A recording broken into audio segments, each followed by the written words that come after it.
Okay, let's jump right in. We're exploring some really compelling ideas today. Looking at the principles behind sustained excellence, really digging into the material you shared with us specifically.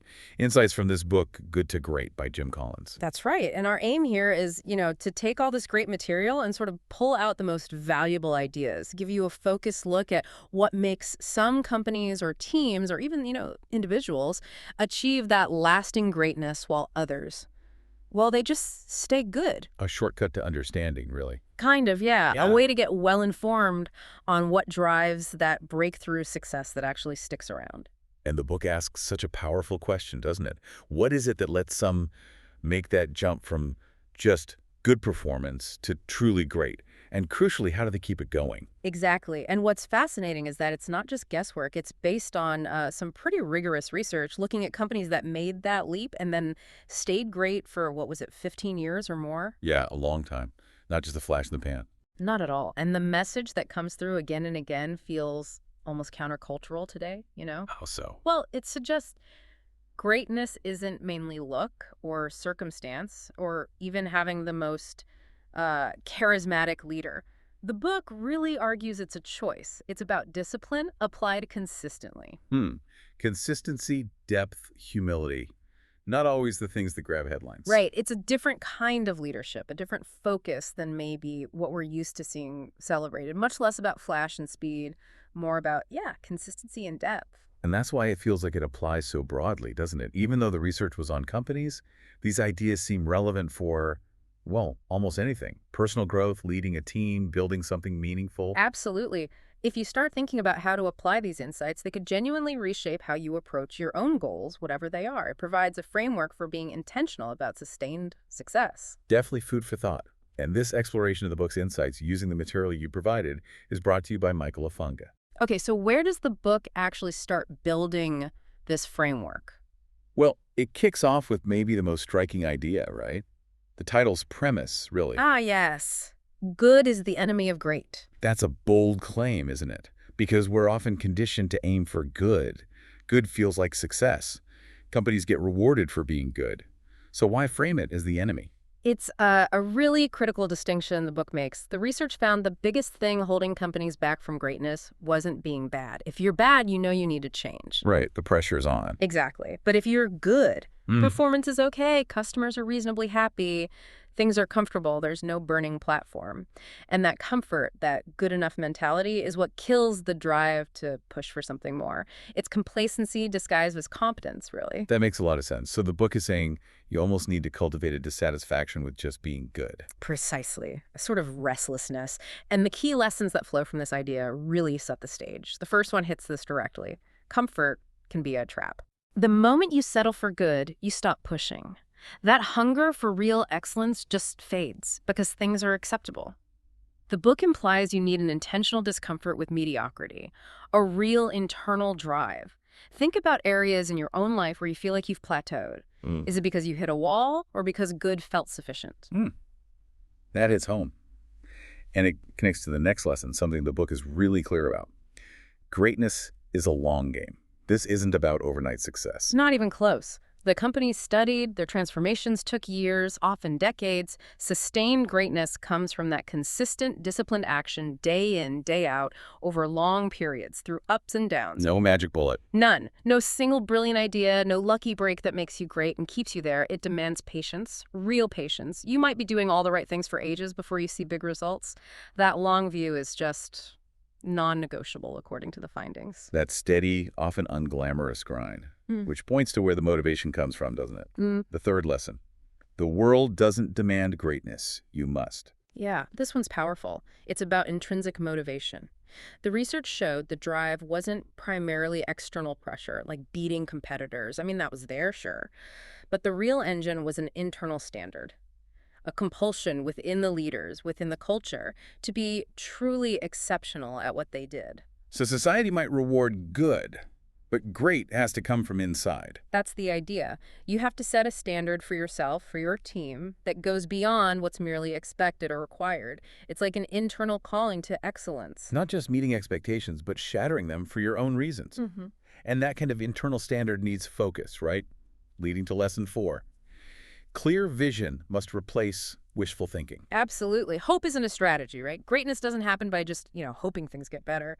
The companies in the study, they defined what greatness looked like for them. They had a clear vision, a structured path. Not just vague aspirations.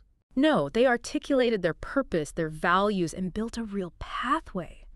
It's the difference between saying, I hope I get fit, and having a specific workout plan and nutrition goals. One is wishful, the other is structured. And underpinning all of this, the starting point, often the hardest step, is lesson 5. The first step is honesty. You can't fix what you won't face.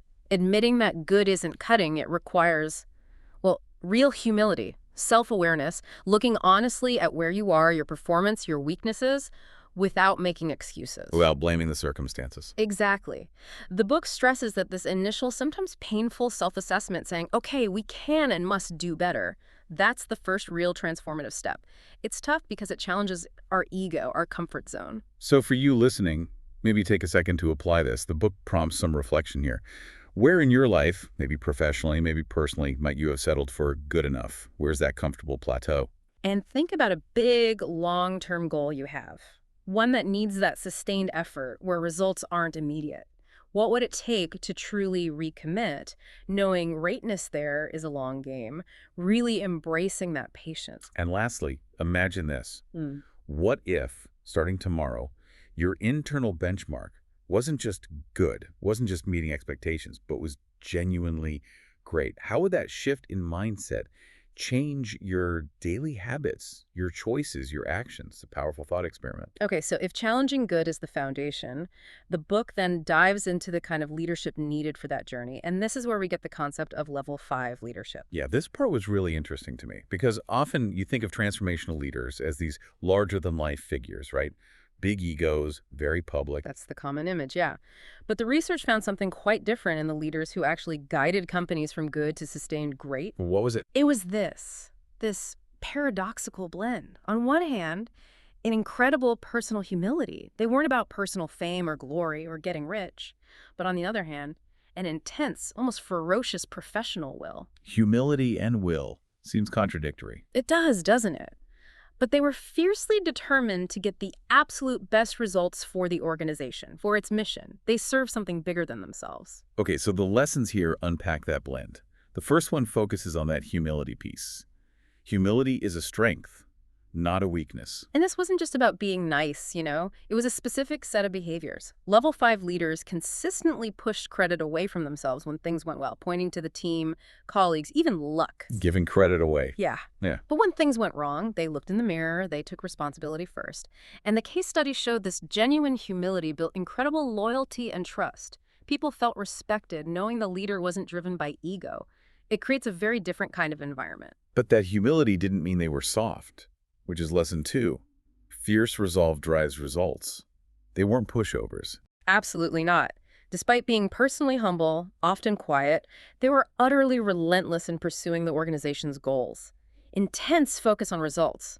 They made the tough calls, set incredibly high standards, faced those brutal facts we talked about. So the intensity wasn't in their personality, but in their commitment. Exactly. A quiet, steely determination focused entirely on the mission's success. Which makes the third lesson almost inevitable. Ego undermines greatness. The research showed a pretty stark contrast. Companies led by big ego leaders often faltered. Why? Because those leaders tended to make decisions that served their own reputation or legacy rather than the long-term health of the company. Ego creates blind spots, right? It stifles honest feedback. It gets in the way of the mission. Precisely. Putting the mission first seems non-negotiable for level 5. And the fourth lesson offers some hope here. Leadership can be developed. So it's not just something you're born with. That's what the book suggests. This blend of humility and will isn't necessarily innate. The research saw leaders develop these traits, often through tough experiences, facing adversity, learning from mistakes, consistent self-reflection. It means it's a standard you can actually aspire to and work towards. It's a journey. That's encouraging. And the final lesson connects the leader's style to the whole organization. Culture starts at the top. The leader's behavior sets the tone. Their humility made it safe to admit mistakes and share credit. Their fierce resolve set the bar for performance. This combination, the research indicated, created a culture where excellence became the norm, where ego was less prevalent, and where people felt accountable for results. It permeates everything. Okay, so for you listening, here are some reflection points from the book on this. In your own leadership or just how you approach things, do you find yourself prioritizing the mission, the bigger goal, more than personal recognition? And how do you react when things go wrong? When there's a setback? Is the instinct to look outward for blame or inward for responsibility and learning? And thinking about that blend, what practical steps could you take, maybe small ones, to cultivate more genuine humility while still keeping that intense drive for results? How do you balance those two? Right, so moving from leadership, the book hits us with another idea that kind of flips conventional wisdom. First who, then what? Yeah, this one really makes you pause. We're usually taught strategy first, right? Figure out the market, the plan, then find people to execute it. But the research showed the great companies did it the other way around. They focused first on getting the right people on the bus, as the book famously puts it. Get the right people on board, get the wrong people off. Then figure out where the bus is going. Why is that so important? The thinking is, if you have truly great people, people with capability, discipline, character, alignment, they're smart and adaptable enough to figure out the best path together, even if the direction needs to change later.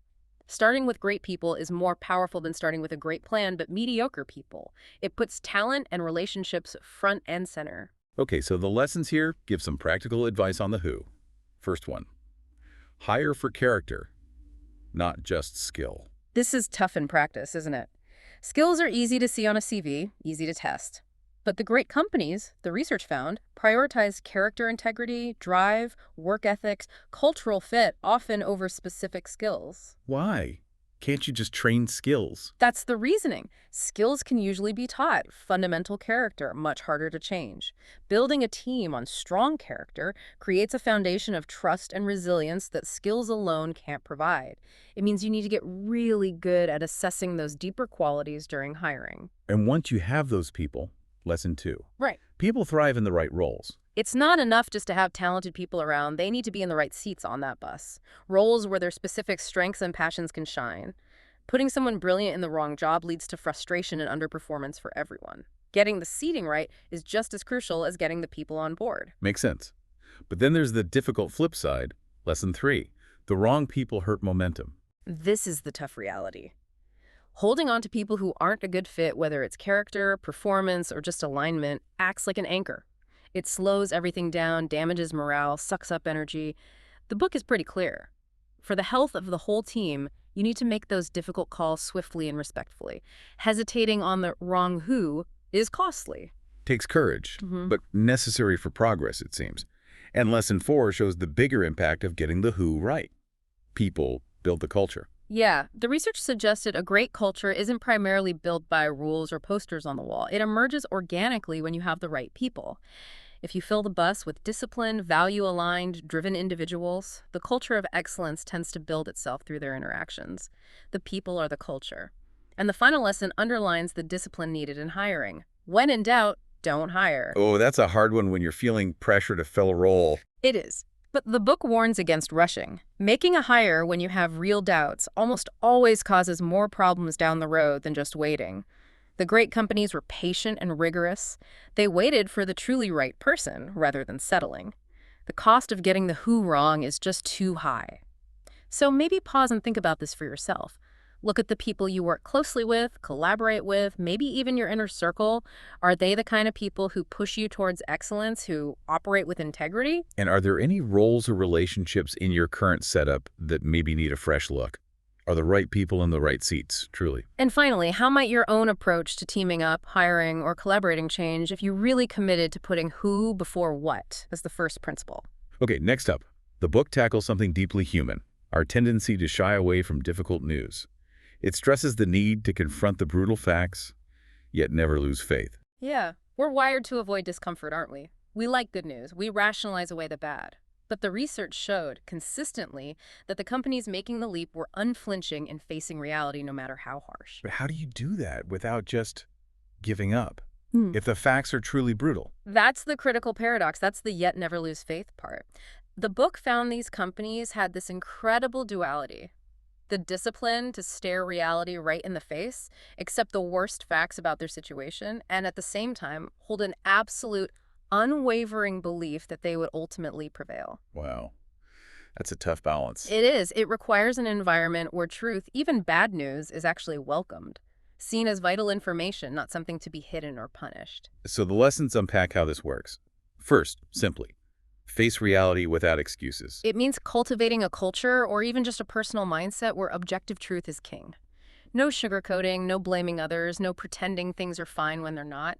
The leaders in the study actively sought out the facts, even the inconvenient ones. It takes courage to acknowledge the real situation. And this idea is captured perfectly in what the book calls the Stockdale paradox. Right, named after Admiral Jim Stockdale, who survived years as a POW in Vietnam. He saw that the pure optimist, the one saying we'll be out by Christmas, often broke when Christmas came and went. So blind optimism was dangerous. According to Stockdale, yes. His survival principle was this dual approach. You must retain absolute faith that you will prevail in the end, no matter what. And you must simultaneously confront the most brutal facts of your current reality, whatever they are. It's faith in the outcome, combined with realism about the present. The great companies operated this way. That tension again. Realism now, faith for the future. And lesson 3 points to where truth often hides. Listen to the quiet voices. Yeah, the really crucial, uncomfortable truths often don't come from the top brass. The research suggested they might come from frontline staff, customers, quiet dissenters, subtle data points. So you need to build a culture where it's genuinely safe for people to speak up, to disagree, to share bad news without fear. Otherwise, the brutal facts never surface. Which leads directly to lesson 4, build mechanisms of truth. Meaning, don't just hope truth emerges. Exactly. Great organizations don't leave it to chance. They build systems. The book gives examples like rigorous data analysis, blame-free postmortems, forums for debate, systematically collecting candid customer feedback, deep interviews, deliberate structures to make confronting facts a regular habit. And the final lesson clarifies the kind of belief needed. Optimism must be grounded in reality. So it's not just wishful thinking. No. The book draws a line between blind hope and real confidence. Blind hope ignores the facts. Real confidence, the kind that fuels the Stockdale paradox, comes from knowing the brutal facts, but still believing deeply in your ability, your team's ability, your process to overcome them. It's confidence earned by facing difficulty, not by avoiding it. So, for you listening, consider this.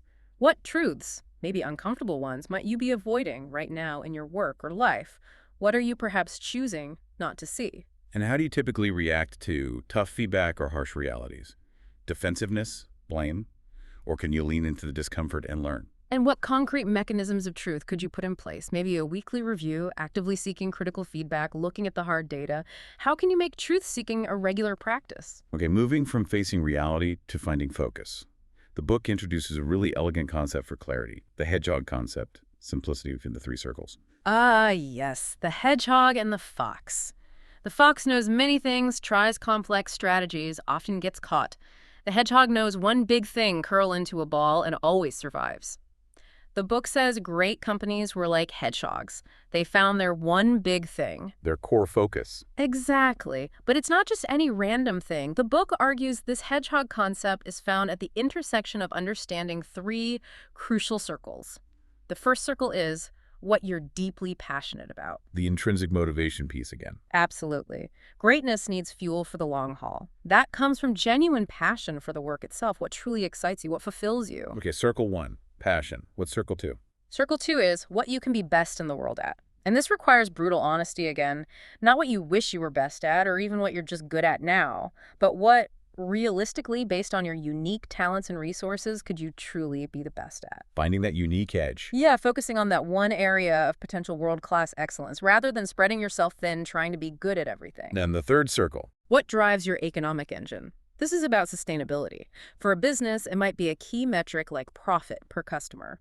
For an individual or nonprofit, it's the core driver that ensures you can keep going, maybe impact per donation or value created per hour. Understanding this keeps you viable. So the hedgehog concept is where passion, being the best, and economic viability overlap. Precisely. That sweet spot. And the key lessons really flesh this out. First, as we said, passion fuels greatness. It's the engine for consistency. Second, be the best at one thing. Focus, focus, focus. Don't try to be all things to all people. Third, Know what drives your engine. Understanding that key metric provides critical clarity for decisions, what really moves the needle for sustainability. Fourth, simplicity over complexity. The hedgehog concept cuts through the clutter. One guiding principle is powerful. And fifth, finding it isn't instant. Clarity emerges through dialogue. The book stresses this isn't usually a solo aha moment. It comes from debate, questioning, reflection with others over time, an iterative process. Okay, reflection time again. For you listening, what activity truly energizes you? Where does your deepest passion lie? And realistically, where do you have the potential to be genuinely world-class? What's your unique capability? And finally, what's the core metric that defines success and sustainability for you? What truly drives your engine? Finding that intersection, that's the quest for your hedgehog. Right. And once you have that clarity, the next piece is about execution, which brings us to a culture of discipline. Discipline, that word can sound restrictive, Yeah. like bureaucracy and rules. It often does. But the book reframes it entirely, not as rigid control, but as a source of freedom and high performance. Freedom through discipline, how does that work? The research found the great companies didn't achieve consistency through tons of rules. They did it by first getting disciplined people, who then took disciplined action, all aligned with their clear hedgehog concept. If people are self-disciplined, you don't need heavy-handed management. Okay, so the lessons explain this. First, disciplined people don't need hierarchy. Exactly. If you've got the right who, people who are self-motivated, responsible, aligned with the mission, they don't need micromanaging. They thrive with freedom within that clear framework. The internal discipline replaces the need for external control. And this ties back again to first two, lesson two. The right people take the right actions. Discipline starts with who you hire. Get people who are inherently driven to do great work. Then your job isn't to force them, but to give them the clear hedgehog concept and empower them to act on it with discipline. Hire discipline, then channel it. Which allows for lesson three, the liberating part. Freedom within a framework. See, discipline doesn't stifle creativity here, it focuses it. The clear boundaries of the hedgehog concept, core values, performance standards, they give disciplined people the freedom to innovate within those bounds. It prevents energy from scattering. It provides guardrails for effective creativity. And this focused energy fuels lesson four. Consistency over intensity. Right, back to the long game, not just bursts of effort. The research showed greatness came from steady, sustained, disciplined action. Day after day, consistent pushing on that flywheel. It might not be glamorous, but it's far more effective than frantic, unsustainable bursts followed by crashes. It's the power of compounding. And finally, maybe the toughest discipline of all, say no to great opportunities that aren't aligned. Oh yeah, that's where the hedgehog focus really gets tested. Isn't it? The world throws up tempting things, new markets, cool projects. They might look great in isolation. But disciplined focus means saying no, even to good ideas, if they don't fit your hedgehog. Every yes to something off strategy is a no to focusing on your core path. It takes real guts. Yeah. So for you listening, where might you need more structure or focus in your own work? Do things feel scattered or channeled? And how do you feel about accountability? Is it a burden or a helpful structure for staying disciplined? And what consistent habits or routines could you adopt starting now that reflect long-term discipline over chasing short-term wins or reacting to distractions? Speaking of distractions, technology. It's often seen as the magic bullet today. The book addresses this with technology accelerators. Yeah, and the finding is quite clear and maybe a bit humbling for tech enthusiasts.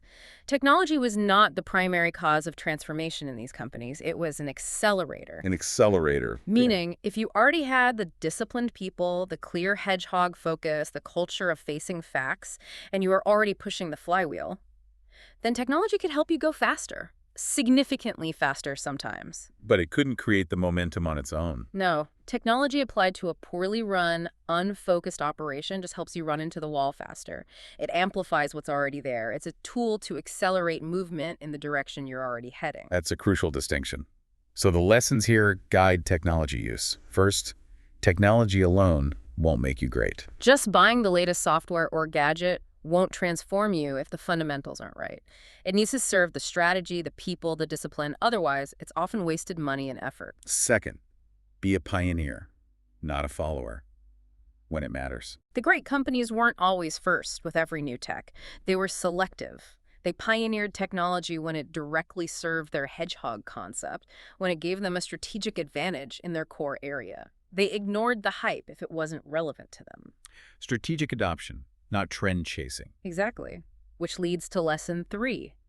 Use technology to deepen strengths. So it should amplify what you're already good at. That's the idea. Use tech to become even better at your core competency, the thing you can be best in the world at. Don't let tech pull you away from that focus or redefine you based on the tool itself. It's leverage for your strengths. And that means lesson 4. Avoid the hype cycle. Easier said than done sometimes. Totally. There's huge pressure to jump on every new platform, but the book warns against it if it's not grounded in your strategy and discipline. Constantly chasing tech trends without purpose just dilutes your focus and prevents that steady flywheel momentum. And the final tech lesson brings it back to people. Stay human-centered. Right. In an age of AI and automation, it's easy to focus on the systems. But the research reinforces that tech should ultimately serve your team, your customers, your mission. The human element, disciplined people, culture, judgment, remains central. Tech enhances that, it doesn't replace it. So take a moment to think. What tech are you using mainly because it's popular or new, rather than because it truly accelerates your specific goals? How could you evaluate new tech more effectively? What criteria like alignment with your hedgehog, real impact, could guide your choices? And which tools are genuinely amplifying your strengths versus those that might just be complex distractions? Okay, now let's look at the overarching dynamic of how greatness is built over time. The book contrasts two powerful patterns, the flywheel and the doom loop. The flywheel, that image of building momentum slowly, persistently, it counters that whole overnight success myth, doesn't it? Completely. Our culture loves the dramatic breakthrough. But the research found sustained greatness comes from this flywheel effect. Countless small, consistent pushes on a giant, heavy wheel. Hard at first, but builds unstoppable momentum over time. And the doom loop is the opposite, getting stuck. Yeah, the doom loop is what happened to companies that didn't make the leap or couldn't sustain it. Characterized by reacting to poor results with drastic new directions, chasing fads, constant restructuring, leadership churn. Lurching from one thing to another. Exactly. That inconsistency kills any chance of building real momentum. It creates confusion and cynicism. So the lessons highlight the flywheel's power. First, momentum is built, not bought. No single event creates it. No huge acquisition, no miracle product launch.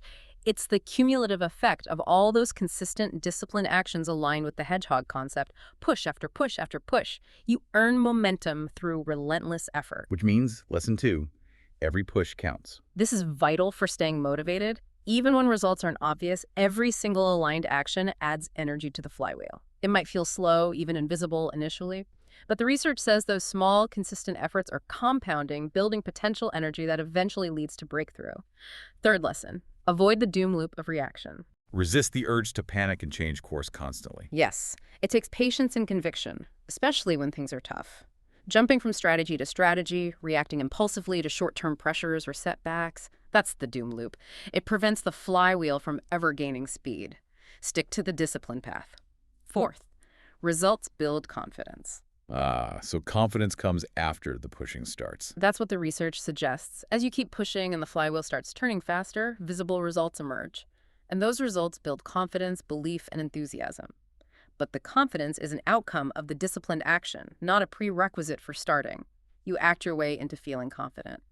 And finally, lesson 5, build systems that reinforce momentum. Make it easier to keep pushing. Right. Embed the discipline.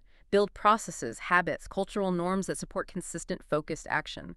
Make pushing the flywheel the natural way things are done, rather than relying solely on heroic individual effort. Create self-reinforcing loops. So, for you listening, do your efforts feel like consistent pushes on a flywheel aligned with a long-term goal, or more like the reactive lurching of a doom loop? Where have you maybe started over repeatedly instead of committing to one core process and pushing it consistently? And what flywheel might you already be pushing, even slowly? What's that core consistent action you could commit to, trusting that every push builds momentum towards something great? Okay, finally, the book wraps up by looking beyond just achieving greatness to making it last. Moving from good to great to built to last. Making it stick. Embedding it so it endures beyond the current team or leader. This connects back to Colin's earlier work, right? It does. It's about weaving all these principles, level 5 leadership, first who, brutal facts, hedgehog, discipline, flywheel, into the very DNA of the organization. Making excellence a self-sustaining habit, not dependent on any one person, Building something that truly endures. How is that achieved? The first lesson highlights a crucial balance. Preserve the core, stimulate progress. This is key for longevity. Enduring companies fiercely protect their core ideology, their fundamental values and purpose, their hedgehog concept. That's the anchor. But they are relentless about stimulating progress and change in everything else: strategies, practices, technologies. So change everything except the core. Essentially, yes. You need stability and change. Companies fail either by compromising the core, losing their soul, or by failing to adapt, becoming irrelevant. You need both. Second, ensuring continuity. Transfer the flywheel to new generations. Greatness fades if the momentum isn't passed on. This means developing future leaders who embody level 5 traits, reinforcing the disciplined culture, keeping truth-telling mechanisms strong, and ensuring each new generation understands and commits to pushing that same flywheel, building for succession of momentum. Third, a crucial mindset shift. Greatness is a process, not a destination. You never arrive. Not really. The book stresses it's a continuous way of operating. You have to keep applying the discipline, keep confronting facts, keep pushing the flywheel day after day. It needs constant vigilance against complacency. You have to re-earn it constantly. Fourth, embed values in culture, not just strategy. Making values real, not just words on a wall. Exactly. True endurance comes when core values are lived daily, shaping decisions and behaviors instinctively, even when it's hard. They become the cultural bedrock that guides disciplined action. And finally, fifth, think in decades, not quarters. The ultimate long game. Absolutely. Building something to last requires making decisions based on long-term health and impact, even if it means short-term sacrifices. Investing in enduring capabilities over immediate results. It's a generational mindset. So a final reflection for you listening, drawing from these ideas on building something lasting, what are your absolute core values in life and work that are non-negotiable, the things you'd never compromise? How are you actively investing in the long term? In your growth, your vision, the enduring health of what matters to you, rather than just fighting fires or chasing short-term wins. And thinking about the legacy you want to leave. What systems, what habits, what cultural elements could you start building now to help ensure that impact endures, that your flywheel keeps turning long into the future, built to truly last? Wow. Okay, so stepping back and looking at this whole framework from the book, it's really powerful, isn't it? Challenging good, level 5 leadership, first who, facing facts, the hedgehog focus, discipline, tech as an accelerator, the flywheel, and building to last. It all fits together. It really does. A coherent, actionable set of principles for anyone aiming for sustained excellence, way beyond just the corporate world. And it really comes down to those conscious choices, that consistent discipline. It feels grounded, a different way to think about success. It is. And maybe, based on everything we've talked about from this book, here's a final thought for you. What is the single smallest, most consistent push you could make, starting today, aligned with your potential hedgehog, that would begin turning your own flywheel towards something truly great, something that could genuinely last? Thank you for providing the material that made this exploration possible today. We hope these insights have sparked some thinking. And remember, this service, providing this kind of structured analysis of your material like we did with this book, is brought to you by Michael Afanga.